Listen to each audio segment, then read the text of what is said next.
Once upon a time, in a small and poor kingdom, there lived a girl named Marichka. The houses were simple and the people worked very hard, but their land had something special: beautiful songs, a melodic language, and kind-hearted people. When Marichka grew up, she left for a large and wealthy kingdom. There everyone understood her language, but they spoke a more fashionable one. Wanting to belong, Marichka stopped speaking her own language and began to behave like everyone else, almost forgetting where she came from. One day a grand royal ball was announced, where the prince would choose his future bride. Marichka managed to attend and hoped the prince would notice her. But the prince did not seem interested in any of the elegant ladies.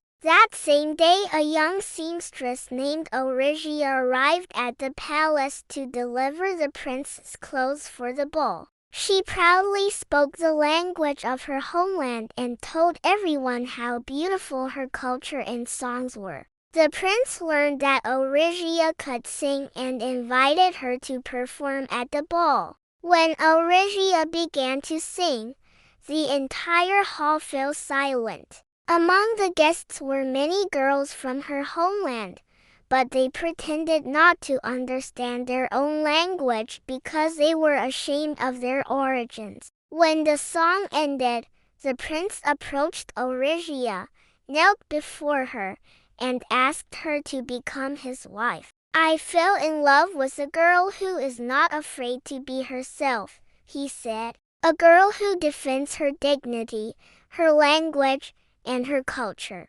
Because when nations die, the first thing taken from them is their language." The hall became silent. And for the first time in a long time, Marichka whispered in her own language, "Forgive me." Because she finally understood that the greatest treasure is not becoming like everyone else, but remembering who we truly are.